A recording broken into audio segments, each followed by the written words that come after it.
చంద్రబాబు నాయుడు గారు అపర భగీరథుడని వాళ్ళ మంత్రులు మాట్లాడుతూ ఉన్నారు.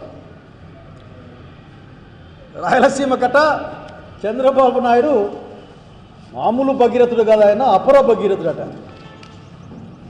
బహుశా అపర భగీరథుడు అంటే పని చేయకుండా పేరు కోసం తాపత్రయపడేవాడై ఉంటాడని బహుశా వీళ్ళ యొక్క అర్థం అయ్యే ఉంటుంది. రాయలసీమ ఎత్తిపోతల పథకాన్ని రేవంత్ రెడ్డి అనే తెలంగాణ ముఖ్యమంత్రి గారు తెలంగాణ అసెంబ్లీలో స్టేట్మెంట్ ఇస్తూ, ఊరికే అట్లా పిచ్చాపాటి మాట్లాడిన మాట కాదు, అసెంబ్లీలో స్టేట్మెంట్ ఇస్తూ చర్చలో పాల్గొంటూ, నేను రాయలసీమ ఎత్తిపోతల పథకాన్ని ఆపించాను. ఎట్లా ఆపించాను అంటే చంద్రబాబు నాయుడు గారితో మాట్లాడేది రహస్యంగా, వాళ్ళ యొక్క వ్యక్తిగతమో రహస్య సమాలోచనలో నేను చెప్పి దాన్ని ఆపించాను. కావాలంటే నిజ నిర్ధారణ కమిటీ వేసుకోండి, రాయలసీమ ఎత్తిపోతల పథకం ఆగిద్దో లేదో చూసిరండి అని చెప్పేసి ఆ తెలంగాణ అసెంబ్లీలో ఉన్న ప్రతిపక్షాలకు ఆయన ఒక సవాల్ లాంటి మాట కూడా ఇచ్చాడు. నేను రేవంత్ రెడ్డి గారి గురించి పెద్దగా పట్టించుకోవడం లేదు, ఆలోచించడం లేదు. ముఖ్యమంత్రిగా ఆయన నిజం చెప్పి ఉంటాను అనుకుంటా ఉన్నా నేను. అంతేకాకుండా రంగారెడ్డి ప్రాజెక్టుని ముందుకు తీసుకెళ్ళడానికి కూడా మాకు ఒక విధంగా ఒప్పందం కుదిరిందని అర్థం వచ్చే విధంగా ఆయన మాట్లాడాడు. అయ్యా చంద్రబాబు నాయుడు గారు, ఒక వారం రోజులు మీరు ఎక్కడికో వెళ్ళిపోయారు. ఎక్కడికి వెళ్ళిపోయారో అయితే మాకే తెలియదు. మీకు ఓట్లేసి వాళ్ళు ముఖ్యమంత్రిగా చేసిన ఆంధ్రప్రదేశ్ ప్రజానీకానికి తెలియదు, తెలిసిన అధికారులేమో బయట పెట్టలేదు. ఓకే, మీరు సొంత పని మీద పోయారని చెప్తా ఉన్నారు. రాజ్యాంగం పైన ప్రమాణం చేసిన ఒక ముఖ్యమంత్రికి సొంతం అంటూ ఏదో ఉంటుందంటే నమ్మను. దానికి తగిన విధంగా అనుమతులు పొందే పోవాలి. బహుశా అనుమతులు కూడా రహస్యంగా ఉన్నాయంటే ఆ రహస్య పర్యటనలోని వ్యక్తిగతం ఏదో మీరు చెప్పాల్సిన అవసరం ఉంది. కానీ ఈ రోజున రాయలసీమ ప్రజలు మీ నోటి మాట కోసం ఎదురు చేస్తూ ఉన్నారు. మీరు కన్ఫెస్ అవుతారా? అవును, ఆ రోజున రేవంత్ రెడ్డి గారికి, అంటే ఆయన శిష్యుడు, రాజకీయ శిష్యుడికి రేవంత్ రెడ్డి గారికి, వదిలేండి పార్టీలు వేరే ఉన్నాయి ఇప్పుడు, రేవంత్ రెడ్డి గారికి నేను మాట ఇచ్చాను అని మీరేమైనా చెప్పుంటారా? లేకపోతే ఆ రంగారెడ్డి ప్రాజెక్ట్ని తీసుకెళ్ళడానికి ముందుకు ఎత్తిపోతల పథకాన్ని 800 అడుగుల నుంచి తీసుకెళ్ళడానికి ఒప్పుకున్నామనే విధంగా ఆయన మాట్లాడుతూ ఉన్నారు. మీ దగ్గర నుంచి, మీ నోట్లో నుంచి ఆ మాటల కోసం ఎదురు చూస్తాను ఆంధ్రప్రదేశ్ రాష్ట్రం, ముఖ్యంగా రాయలసీమ ప్రజలు. మీ వాళ్ళేమో మీరు అపర భగీరథుడు. బాగుంది, నాకు మీ భగీరథత్వం నాకు బాగా గుర్తుకుంది ఇప్పటికి కూడా. ఇదే అనంతపురం జిల్లాకి హంద్రీనీవా రావాల్సి వస్తే 40 టీఎంసీలతో ప్రాజెక్టు మొదలైతే దాన్ని కేవలం 5 టీఎంసీల తాగునీటి ప్రాజెక్టుగా మార్చి 2 సార్లు ఆత్మకూరు మండలంలోనూ ఉరవకొండ దగ్గర 2 సార్లు శిలా ఫలకమేసిపోయిన గొప్ప భగీరథుడు మీరు. మర్చిపోలే. పైగా మీరు చాలా వేల కోట్లు ఖర్చు పెట్టారట. కానీ జనం ఏం మాట్లాడుకుంటా ఉన్నారంటే నీళ్ళు వదిలే ముందు పదులు పనిపెట్టి వేల కోట్ల రూపాయలు ఎక్కడికో చేరిపోయినాయని అడుగుతూ ఉన్నారు. సమాధానం మీరు చెప్పాలా? బహుశా భగీరథుడు అన్ని పనులు చేశాడేమో.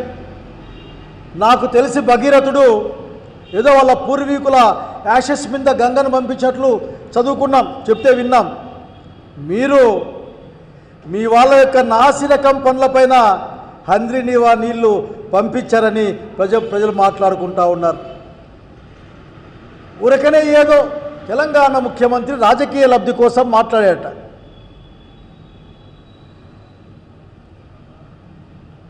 మరి మీ రాజకీయ లబ్ధి చెప్పండి మాకు. ఇక్కడ మీరు ఏదో కారణం రీత్యా వారం రోజులు ఎక్కడికో పోయినా, ఇదే విదేశాలకో లేకుంటే ఇదే రాష్ట్రంలో, నాకైతే తెలియదు. కానీ ఆయన కనిపించకుండా పోయిన ముఖ్యమంత్రి గారి కోసం మాట్లాడుతూ మీరు రాయలసీమ మొత్తం చంద్రబాబు నాయుడు వల్లనే నీళ్ళు వచ్చినాయని మీకు నోరెట్లొస్తుంది? రాయలసీమ గురించి మాట్లాడే ఏ హక్కైనా మీరు కలిగి ఉన్నారా? నిట్ట నిలువున ముంచుతున్నవాడు, ముంచినవాడు, రాయలసీమను నాశనం చేస్తున్నవాడు చంద్రబాబు నాయుడు కాదా అన్న విషయాన్ని మీరు సమాధానం చెప్పుకునే రోజున వస్తుంది ఈ రాయలసీమ గడ్డ మీద. ప్రతి ఎకరాకు నీళ్ళు ఇవ్వడమే చంద్రబాబు నాయుడు గారి యొక్క లక్ష్యం. అదేంది కళ అట, అది బహుశా కళ పడుకొని అంటారు. ఇంతవరకు ఒక్క ఎకరాకి ఇచ్చారా చెప్పడుగుతా ఉన్నా. ఆ రోజున నీళ్ళు నడిపించుకొని వచ్చాను, మీరు ఒక్క ఎకరాకి ఇవ్వలే, కానీ మీరు చెప్పుకునే మాటలు మాత్రం చాలా గొప్పగా కనిపిస్తూ ఉన్నాయి. దయచేసి చంద్రబాబు నాయుడు గారిని అడగండి, జీడిపల్లి నుంచి కిందికి, కింది నుంచి పైకి తీసుకెళ్ళడం కాదు, ఒక్క ఎకరాకైనా నీళ్ళు ఇచ్చారా? పిల్ల కాలువలు తవ్వారా? కేవలం కాంట్రాక్టర్లకి డబుల్ త్రిబుల్ రేట్లు పెంచి డబ్బులు ఇవ్వడం తప్ప అప్పనంగా మీ వాళ్ళకి డబ్బులు ఇచ్చి తద్వారా లాభం పొందాలనే ఒక మాట వినిపిస్తూ ఉంది. ఆ మాట తప్ప ఏమైనా చేశారా మీరు అడుగుతూ ఉన్నాం. అడిగిన దానికి సమాధానం చెప్పరు. పాపం నందమూరి తారక రామారావు సీనియర్ గారిని మళ్ళీ లాక్కేస్తారు. ఏం మాట్లాడతారు మీరు? ఈ రాష్ట్రంలో నందమూరి తారక రామారావు యొక్క ఆత్మ ఈ దేశంలో ఎక్కడ ఘోషిస్తూ ఉంటుంది మీరు చెప్పే మాట్లాడినప్పుడు. అతని చావుకు పరోక్షంగా కానీ మానసికంగా అతని చావుకు కారణమైన మీరు, అతని గాలేరు నగరి పూర్తి అయిందా? వెలుగొండ పూర్తి అయిందా? హంద్రీనివా మీరేమన్నా చేశారా? హేళన చేశారు మీరు ఆ రోజున. ఇది సాధ్యం కాదని కనుక చంద్రబాబు నాయుడు రాయలసీమ నీళ్ళ గురించి తక్కువ మాట్లాడుకుంటే మీకే మంచిదని తెలియజేస్తూ ఉన్నాం. వీఆర్ డిమాండింగ్ మిమ్మల్ని కూడా, రాయలసీమలో ఉన్న అందరు ప్రజాప్రతినిధుల్ని నేను అడుగుతా ఉన్నా, మీరెందుకు నిలదీయరు చంద్రబాబు నాయుడిని? నిలదీయండి. నిలదీయడం చేత కాకపోతే రాయలసీమ ప్రజల ముందు లెంపలేసుకొని మా చేత కాదు, హైకోర్టు తీసుకుపోయినా మేమేం చేయలేం, అనంతపురం జిల్లా నుంచి ఎయిమ్స్ని తీసుకెళ్ళినా, పెద్ద ఆసుపత్రిని తీసుకెళ్ళినా మేమేం చేయలేం, కడప నుంచి గ్రామీణ బ్యాంకుని తీసుకెళ్ళినా మేమేమి చేయలేం, అట్లాగే ఉక్కు ఫ్యాక్టరీ కడపలో రాకుండా ప్రయత్నాలు చేసినా మేమేం చేయలేం, ఏమీ చేయలేమని చెప్పేసి రాయలసీమ ప్రజానీకం ముందు లెంపలేసుకొని ఆ మంత్రి పదవిలో గింతి పదవిలో దిగిపోండి. ఈ మధ్యకాలంలో చూస్తూ ఉన్నాం, మంత్రివర్గంలో కూర్చొని నవ్వుకొని బయటకు వచ్చి ఏడ్చి మళ్ళీ మంత్రి దగ్గరికి పోయే బ్యాచ్ని చూస్తూ ఉన్నాం మీ మంత్రివర్గాల్లో. అసలు విషయం మాట్లాడండి. ఈ రోజున రేవంత్ రెడ్డి గారు తెలంగాణ ముఖ్యమంత్రి, ఆ రాష్ట్ర అసెంబ్లీలో చెప్పిన మాటకి మీ స్పందన ఏంది? డైరెక్ట్గా హీ మెన్షన్ ద నేమ్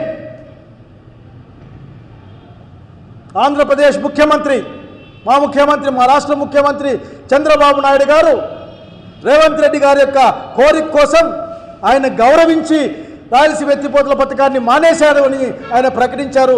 ఆయన సమాధానం చెప్పాలి. ఈ రోజున కన్వీనియంట్గా మర్చిపోతే ఇబ్బంది. ఏమైనా మాట్లాడితే మీరు చెప్పే మాట నాకు నవ్వులాడడానికి చాలా హాస్యాస్పదంగా అనిపిస్తాయి. ఏం ఆడలేక ఏదో మధ్యలో ఓడన్నట్లు నిలదీయండి. మీరు ఒక్కటి చెప్పుకోదక్క ఒక్కటి మీరు తెచ్చారా? ఏ మంత్రి అయినా ఏమైనా తెచ్చాడు జిల్లాకు? కనుక ఈ రోజు మరొకసారి చెప్తా ఉన్నాం, నీటిపైన చంద్రబాబు నాయుడు గారికి అవగాహన కాదు, ఆసక్తి కూడా ఉండవనే సంగతి గుర్తు చేస్తూ ఉన్నా. పోతిరెడ్డిపాడు హెడ్ రెగ్యులేటర్లో 44,000 క్యూసెక్కులు పైన పోవాలంటే ఎంత ఎత్తులో పెట్టాలో తెలీదా మీకు? 880 అడుగులు శ్రీశైలంలో ఉంటే దాదాపు 44,000 క్యూసెక్కుల్ని తరలించుకునే అవకాశం ఉంటుంది. అదే 854 దిగిందంటే కేవలం 7,000 క్యూసెక్కులు వస్తాయి. అంతకంటే కిందికి పోతే 2,000 క్యూసెక్కులు మాత్రమే వస్తాయి. ఆ మాత్రం తెలివితేటలు లేవా మీకు? ఇప్పటికే తెలంగాణ ప్రభుత్వం 800 దగ్గర నుంచి నీళ్లు డ్రా చేయడం కోసం డిండి ప్రాజెక్టుకి కానీ రంగారెడ్డి ప్రాజెక్టుకి కానీ వాళ్ళు ఇప్పటికే అనుమతులు తీసుకోలేకపోయినా పనులు చేస్తూ ఉంటే కనీసం మాట్లాడలేదే. గ్రీన్ ట్రిబ్యునల్లో ఎవరు కేసు వేయించారు? ఆ రోజున